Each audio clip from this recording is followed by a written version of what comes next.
साथियों, नमस्कार, राम राम, वंदे मातरम। साथियों, आज हम कक्षा 10 की हिंदी की पाठ्य पुस्तक क्षितिज भाग 2 के काव्य खंड का अध्याय 1 सूरदास का वीडियो भाग 1 करने जा रहे हैं, जिसमें हम सूरदास जी का कवि परिचय और सूरदास जी के 4 पद दिए गए हैं, उन पद में है क्या अर्थात पाठ परिचय और पद 1 की व्याख्या करेंगे। साथियों, आपका YouTube channel Hindi by Hanuman sir पर तहे दिल से हार्दिक अभिनंदन और स्वागत है। तो प्रिय विद्यार्थियों, क्षितिज का मतलब होता है, क्षिति का मतलब होता है पृथ्वी, क्षिति का मतलब होता है पृथ्वी, और जय का मतलब होता है जन्म, अर्थात जहाँ पर पृथ्वी का जन्म होता है। क्षितिज अर्थात ऐसा स्थान जहाँ पर हमें धरती और आकाश एक जगह मिलते हुए दिखाई दें, उस स्थान को क्षितिज कहते हैं। साथियों, हमारा विषय रहेगा हिंदी काव्य खंड अध्याय 1 कवि परिचय। हम पढ़ेंगे सूरदास जी का कवि परिचय, उसके बाद पढ़ेंगे पाठ परिचय, और इसमें सूरदास जी के 4 पद दिए गए हैं जो इनकी रचना सूर सागर के अंदर भ्रमर गीत है, उनसे हम चयनित 4 पद पढ़ेंगे, जिनमें से आज हम सिर्फ 1 पद की व्याख्या करेंगे। चलिए प्रिय विद्यार्थियों, करते हैं हम सूरदास का कवि परिचय स्टार्ट। सूरदास जी का कवि परिचय। सूरदास जी का जन्म सन 1478 ईस्वी में माना जाता है। कब माना जाता है? सन 1478 ईस्वी को सूरदास जी का जन्म माना जाता है। एक मान्यता के अनुसार उनका जन्म मथुरा के निकट रुणकता या रेणुका नामक क्षेत्र में हुआ। कहाँ हुआ था? रुणकता या रेणुका क्षेत्र में। यानी कि इनके जन्म स्थान के बारे में मतभेद हैं, अलग अलग विद्वानों ने अलग अलग मत दिए हैं। तो एक मत के अनुसार अर्थात एक मान्यता के अनुसार उनका जन्म कहाँ हुआ था? मथुरा के निकट रेणुका या रुणकता नामक स्थान पर हुआ था। और एक अन्य मत के अनुसार अर्थात एक अन्य मान्यता के अनुसार उनका जन्म हुआ था दिल्ली के निकट सिंही ग्राम में। कहाँ हुआ था? दिल्ली के निकट सिंही ग्राम में। सूरदास जी के गुरु का नाम था वल्लभाचार्य। सूरदास जी के गुरु का नाम था वल्लभाचार्य। वल्लभाचार्य ने एक दर्शन दिया था जिसका नाम था शुद्धाद्वैतवाद। क्या नाम था? शुद्धाद्वैतवाद। यहाँ जगह नहीं है, नीचे मैं ऊपर लिख देता हूँ, शुद्धाद्वैतवाद। शुद्धाद्वैतवाद, शुद्धाद्वैतवाद दर्शन दिया था। इनकी भक्ति को पुष्टि मार्ग की भक्ति कहा जाता है। सूरदास जी जब वल्लभाचार्य के शिष्य नहीं थे, इनके संपर्क में नहीं आए थे, उससे पहले ये दास्य भाव की भक्ति किया करते थे। सूरदास जी कई मान्यताओं के अनुसार यह भी है कि सूरदास जी जन्मांध थे, यानी कि जन्म से अंधे थे, और कुछ विद्वान बताते हैं कि जन्म के बाद अंधे हुए थे। सूरदास जी अष्टछाप के कवियों में सर्वाधिक प्रसिद्ध हैं। अष्टछाप के कवियों में सर्वाधिक प्रसिद्ध कौन से कवि हैं? सूरदास जी। वल्लभाचार्य के शिष्य थे सूरदास जी। वल्लभाचार्य के एक पुत्र था जिनका नाम था विट्ठलनाथ, गोस्वामी विट्ठलनाथ। गोस्वामी विट्ठलनाथ ने अष्टछाप की स्थापना की थी। किसकी स्थापना की थी? अष्टछाप की स्थापना किसने की थी? गोस्वामी विट्ठलनाथ ने। जिसमें से 4 शिष्य किसके थे? वल्लभाचार्य के 4 शिष्य थे, और गोस्वामी विट्ठलनाथ के कितने शिष्य थे? 4 शिष्य थे। अब उनमें सर्वाधिक प्रसिद्ध थे अपने सूरदास जी। वे मथुरा और वृंदावन के बीच गऊ घाट में रहते थे। वे मथुरा और वृंदावन के बीच कहाँ रहते थे? गऊ घाट पर रहते थे। मथुरा और वृंदावन में कौन सी नदी बहती है? यमुना नदी बहती है, और यमुना नदी पर एक घाट है जिसका नाम है गऊ घाट। वहीं पर रहते थे और क्या किया करते थे? और श्रीनाथ जी के मंदिर में भजन कीर्तन किया करते थे। क्या किया करते थे? भजन कीर्तन किया करते थे। किस मंदिर में किया करते थे? श्रीनाथ जी के मंदिर में भजन कीर्तन किया करते थे। सन 1583 में पारसोली में इनका निधन हो गया। कब हुआ निधन? 1583 ईस्वी में। कब हुआ? सन 1583 ईस्वी में पारसोली में इनका क्या हो गया? निधन हो गया। प्रिय विद्यार्थियों, मैं आपको बता देता हूं कि हिंदी साहित्य के इतिहास को हम अगर पढ़ें तो हिंदी साहित्य के इतिहास को 4 भागों में बांटा जाता है। कितने भागों में बांटा जाता है? 4 भागों में बांटा जाता है, जिसमें से आदिकाल, भक्तिकाल, रीतिकाल और आधुनिक काल। आधुनिक काल को आगे कई भागों में बांटा जाता है, परंतु हम पढ़ रहे हैं भक्तिकाल, अर्थात भक्त कवि सूरदास। कौन से कवि थे? भक्त कवि थे। कौन से कवि थे? भक्त कवि थे। अब भक्ति काल का समय था, वो था 1375 ईस्वी से 1700 तक। 1375 ईस्वी से 1700 ईस्वी तक का समय माना जाता है भक्ति काल का। तो 1375 से 1700 तक बीच में जितने भी कवि आएंगे वो किस काल के होंगे? भक्ति काल के। तो सूरदास जी का जन्म हुआ 1478 में और मृत्यु हुई थी 1583 में, इसलिए कौन से काल के हैं? भक्ति काल के कवि हैं। भक्ति काल को आगे दो भागों में बांटा जाता है, सगुण काव्य धारा और निर्गुण काव्य धारा। निर्गुण काव्य धारा को आगे दो भागों में बांटा जाता है, कौन सा? ज्ञानाश्रयी शाखा और प्रेमाश्रयी शाखा, जिसे हम संत काव्य धारा के नाम से जानते हैं और सूफी काव्य धारा के नाम से भी जानते हैं। हम पढ़ रहे हैं भक्ति काल, भक्ति काल के कवि सूरदास के बारे में। अब सूरदास जी कौन सी काव्य धारा के थे? सगुण काव्य धारा के थे। कौन से थे? सगुण भक्ति काव्य धारा। सगुण भक्ति काव्य धारा को कितने भागों में बांटा गया? दो भागों में बांटा गया। कौन कौन सा? एक तो राम काव्य धारा और दूसरी कृष्ण काव्य धारा। राम काव्य धारा के प्रमुख प्रतिनिधि तो कवि कौन थे? गोस्वामी तुलसीदास जी, जिनकी अन्यतम कृति महान कृति रामचरितमानस। इन्होंने और भी कई सारे ग्रंथ लिखे, जब हम तुलसीदास जी को पढ़ेंगे तब उसकी चर्चा करेंगे। कृष्ण भक्ति काव्य धारा, कृष्ण भक्ति काव्य धारा के प्रमुख कवि थे सूरदास जी। वल्लभाचार्य के संपर्क में आने से पहले ये किस भाव की भक्ति किया करते थे? दास्य भाव की भक्ति किया करते थे। किस भाव की भक्ति किया करते थे? दास्य भाव की भक्ति किया करते थे। इनके पदों को गाया जाता है, सूरदास जी के पदों को गाया जाता है। ये गौ घाट पर क्या किया करते थे? सूरदास जी के पदों को लिखते थे और उनका गायन किया करते थे। तो ये था सूरदास जी का मोटा मोटा परिचय। इसको एक दृष्टि डालते हैं इन पर। सूरदास जी का जन्म 1478 ईस्वी में, जन्म स्थान रुनकता या रेणुका क्षेत्र, दूसरी मान्यता के अनुसार दिल्ली के निकट कौन सा गांव? सिंही गांव में। और गुरु का नाम था वल्लभाचार्य। इन्होंने एक दर्शन दिया था शुद्धाद्वैतवाद। निवास स्थान था इनका गऊ घाट, यमुना नदी के तट पर एक घाट है जिसका नाम है गऊ घाट। वहाँ पर ये रहा करते थे और भजन कीर्तन किया करते थे श्रीनाथ जी के मंदिर में। अर्थात गऊ घाट के नज़दीक ही एक श्रीनाथ जी का मंदिर है, वहाँ पर भजन कीर्तन किया करते थे। इन्होंने प्रमुख 3 रचनाएं लिखी। कितनी रचनाएं लिखी? 3। सूर सागर, सूर सरावली और साहित्य लहरी। सूर सागर, सूर सरावली और साहित्य लहरी। 1583 में पारसौली में इनका क्या हो गया? निधन हो गया। 1583 में पारसौली में इनका निधन हो गया। तो प्रिय विद्यार्थियों, इनके पदों को हम पढ़ेंगे आगे। वो है सूर सागर के अंदर एक प्रसंग आता है, भ्रमर गीत प्रसंग। क्या आता है? भ्रमर गीत प्रसंग। उसके 4 पद हमारी पाठ्य पुस्तक में हैं। वैसे सूर सागर में सूरदास जी ने लगभग 1.25 लाख पदों की रचना की थी, जिनमें से 10,000 पद ही देखने को मिलते हैं। अर्थात महान कवियों जिन्होंने शोध किया था उनके सामने आए हैं और कहते हैं कि इन्होंने सूर सागर में कितने पदों की रचना की थी? लगभग 1.25 लाख पदों की रचना की थी। सूर सागर ही सूरदास की अक्षय कीर्ति का आधार ग्रंथ माना जाता है। कौन सा ग्रंथ माना जाता है? आधार ग्रंथ माना जाता है। और ये लोकप्रिय भी हुए, उसका भी श्रेय किसको हो जाता है? सूर सागर को। इनकी कौन सी रचना को जाता है? सूर सागर को। अक्षय कीर्ति का आधार ग्रंथ यानी कि अक्षय कीर्ति, ऐसी कीर्ति, कीर्ति यानी कि यश, अक्षय यानी कि जो समाप्त नहीं होता, अर्थात अक्षय कीर्ति, ऐसी कीर्ति प्राप्त की जो कभी समाप्त नहीं होगी। कौन सी रचना? सूर सागर। सूर सागर ऐसी रचना है सूरदास की जो इन्होंने क्या कर दिया? इस रचना ने सूरदास जी को इस संसार में, हिंदी साहित्य जगत में अमर कर दिया। और इसी कृति के कारण ये क्या हुए? लोकप्रिय हुए। हिंदी जगत में सूर सागर के कारण ही सूरदास जी क्या हुए? लोकप्रिय हुए।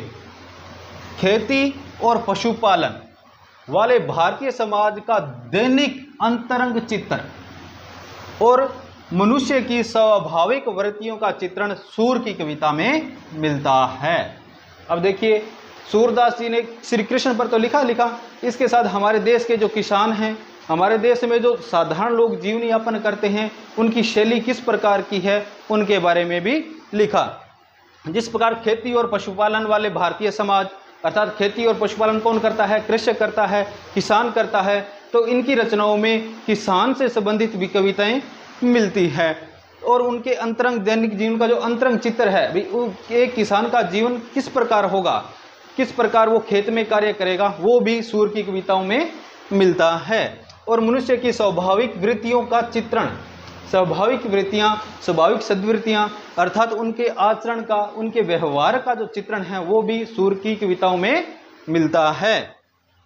सूरदास वात्सल्य और श्रृंगार के श्रेष्ठ कवि माने जाते हैं। ये देखिए भी, ये मैंने आपको बताया था कि सूरदास जी जब पहले किस भाव से भक्ति किया करते थे, दास्य भाव से भक्ति किया करते थे, परंतु वल्लभाचार्य के संपर्क में आने के बाद में इन्होंने क्या किया, वात्सल्य और श्रृंगार रस में लिखना प्रारंभ कर दिया। वात्सल्य यानी कि मां की ममता, अर्थात एक माता और एक पुत्र के बीच में जो प्रेम है, एक छोटा शिशु है और एक माता है, उनके बीच में जो प्रेम है उससे संबंधित उन्होंने रचनाएं लिखनी प्रारंभ कर दी।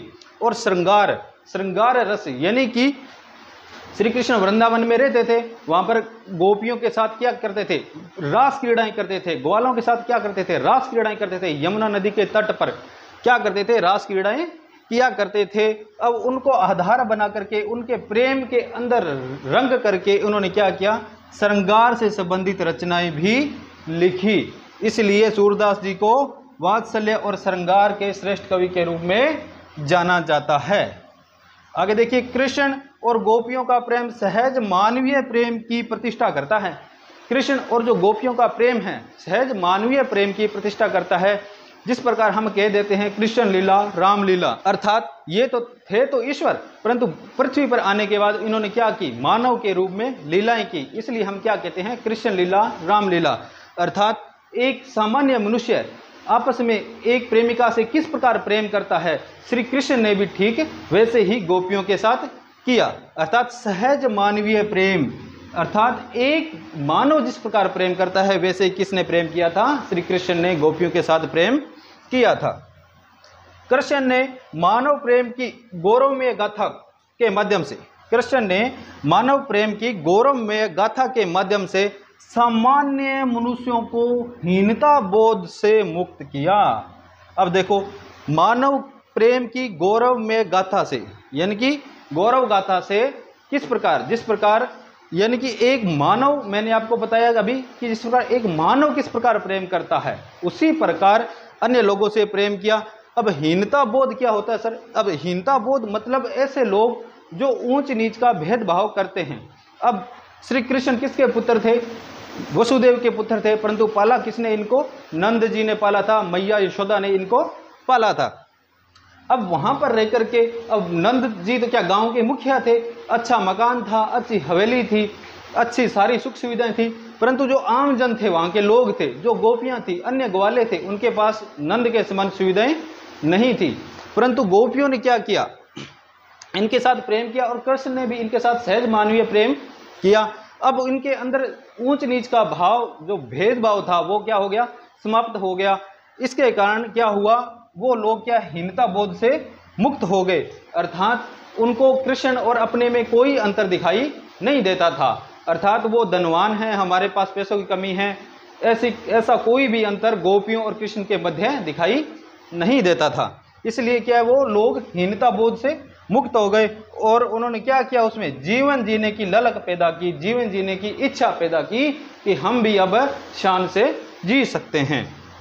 आगे देखिए, उनकी कविता में ब्रज भाषा का चित्रण हुआ है।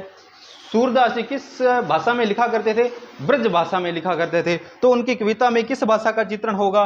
ब्रज भाषा का चित्रण होगा। यह चली आ रही लोकगीतों की परंपरा की श्रेष्ठ कड़ी है, यानी कि उससे पहले भी लोकगीत गाए जाते थे किस भाषा में? ब्रज भाषा में। और सूरदास जी ने भी किस भाषा में लिखा? ब्रज भाषा में। अर्थात पहले से जो परंपरा चली आ रही है, अब भी सूरदास जी ने वो लिख करके, ये गेय पदे लिख करके उस परंपरा को आगे बढ़ाया है। तो प्रिय विद्यार्थियों, अब तक हमने पढ़ा सूरदास जी के व्यक्तित्व के बारे में, उनके कृतित्व के बारे में। अब हम थोड़ा, जो सूरदास जी की रचना है सूरसागर, उसके अंदर एक प्रसंग आता है भ्रमर गीत प्रसंग, उससे चयनित 4 पद हमारी पाठ्यक्रम में हैं। उनमें क्या कुछ है, थोड़ा सा उन पर नजर एक बार डाल लेते हैं। बात प्रिय विद्यार्थियों उस समय की हो रही है जब श्री कृष्ण जी वृंदावन को छोड़ करके कहाँ चले गए? मथुरा चले गए। कंस को मारने के लिए कहाँ चले गए? मथुरा चले गए। जब वो मथुरा जाते हैं तो उससे पहले क्या होता है कि श्री कृष्ण और गोपियों का जो प्रेम है एकदम प्रगाढ़ होता है। गोपियाँ श्री कृष्ण के प्रेम में रच बस जाती है अच्छी तरह। तो श्री कृष्ण को पता था कि क्या होगा कि अगर मैं बिना बताए जाऊंगा तो क्या हो जाएगा, गोपियाँ रुष्ट हो जाएगी। परंतु पता कर जाऊंगा तो मुझे जाने भी नहीं देगी। तो हुआ क्या कि एक दिन श्री कृष्ण आधी रात को अक्रूर जी के साथ कहां चले जाते हैं, मथुरा चले जाते हैं कंस को मारने के लिए।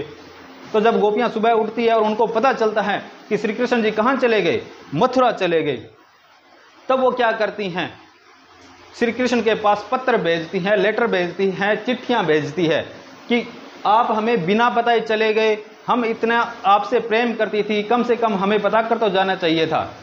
ये पत्र, ये संदेश श्री कृष्ण के पास पहुंचे और पहुंचने के बाद श्री कृष्ण ने क्या सोचा कि अगर मैं चला गया तो हो सकता है गोपियां मुझे वापस आने ना दे।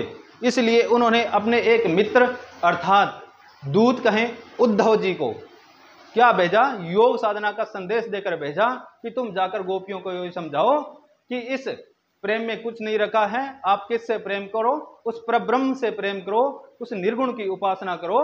अगर आप इतना कृष्ण से प्रेम करती हैं, उतना ही प्रेम अगर आप परब्रह्म से करोगे तो क्या आपको ईश्वर की प्राप्ति होगी।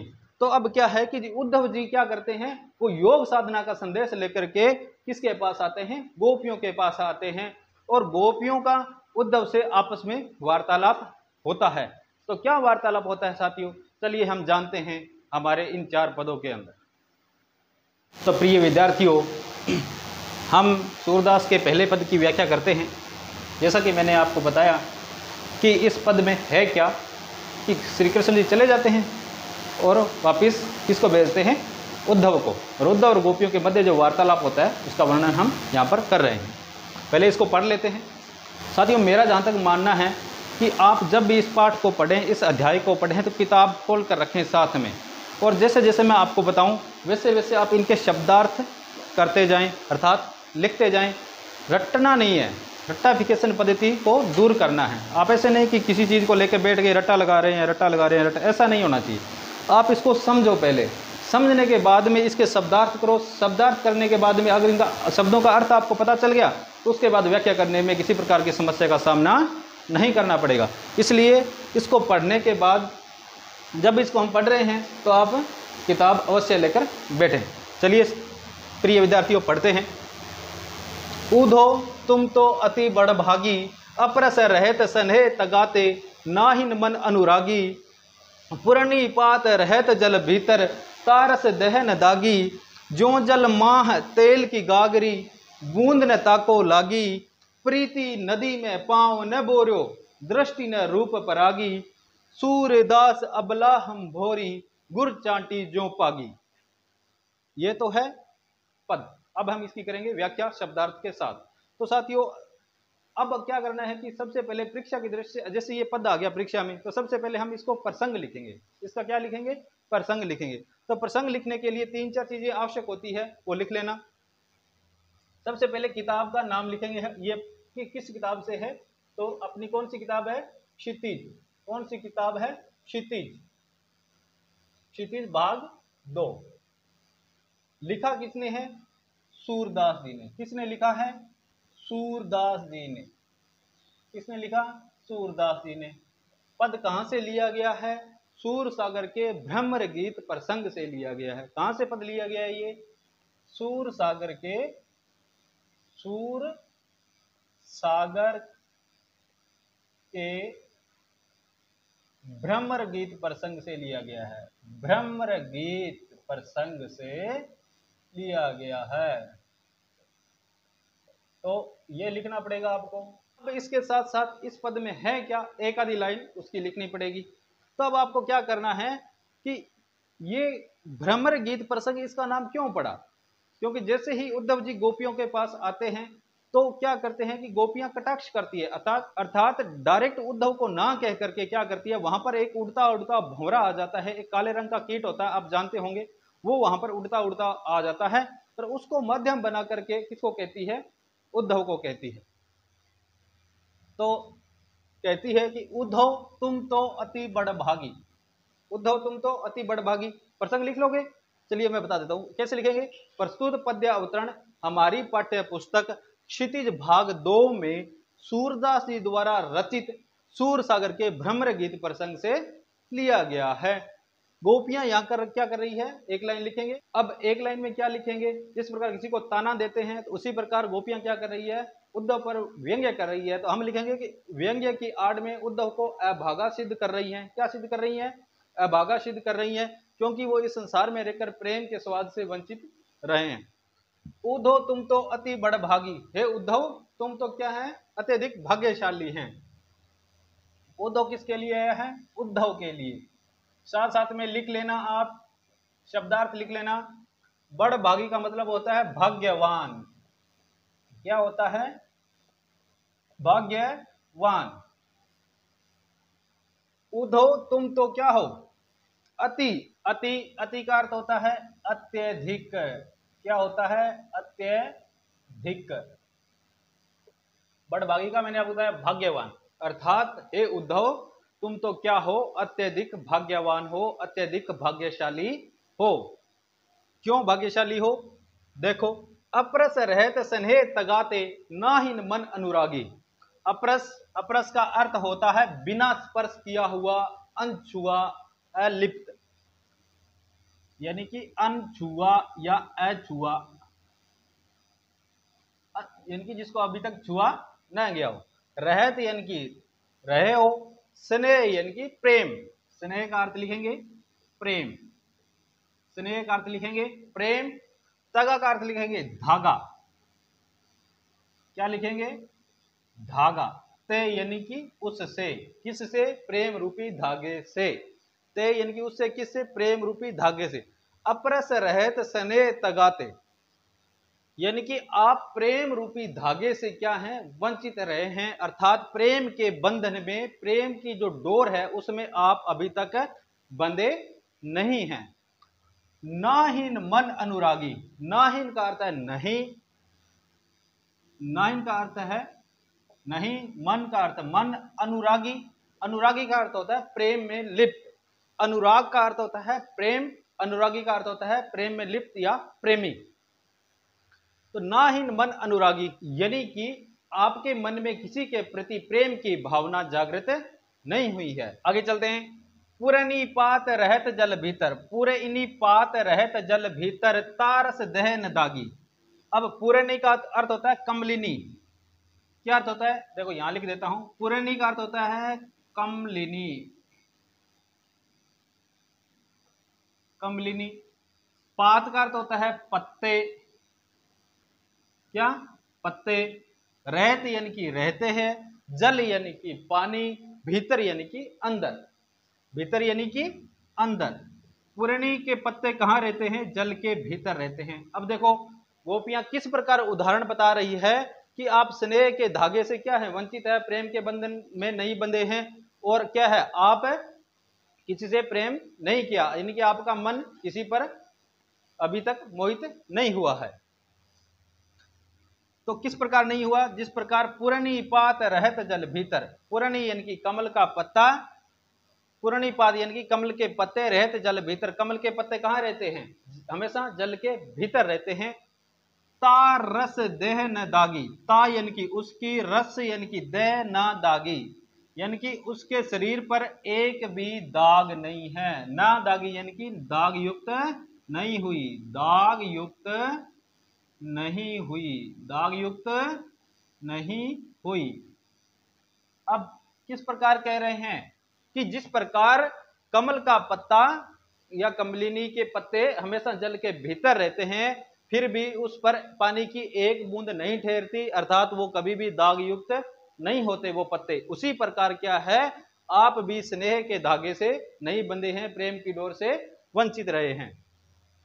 ज्यों जल माह है तेल की गागरी, ज्यों जल माह है तेल की गागरी बूंद न ताको लागी। अब ज्यों यानी कि जैसे, जल यानी कि जल, माह यानी कि अंदर, तेल यानी कि तेल, की यानी कि गागरी होता है मटकी या छोटा कलसी, कलसी जैसे मेरा छोटा सा मटका होता है उसे क्या कहते हैं? कलसी, यानी कि गगरी, छोटी गगरी या छोटा घड़ा।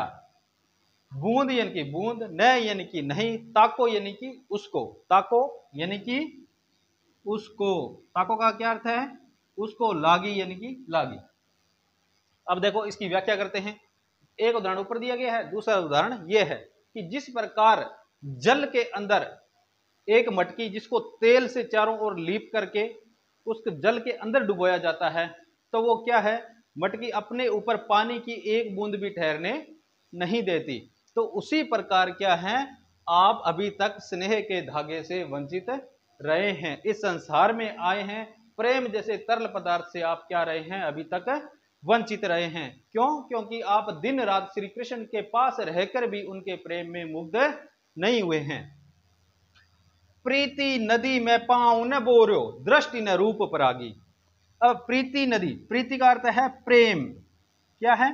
प्रेम। प्रीति का अर्थ है प्रेम, नदी यानी कि नदी, प्रीति नदी यानी कि प्रेम की नदी, में यानी कि अंदर, पांव यानी कि पांव। पांव का क्या अर्थ है यहां पर? पांव, पांव। न बोरो, बोरो का अर्थ है डुबोया। क्या अर्थ है? यहां लिख देता हूं, डुबोया, डुबोया।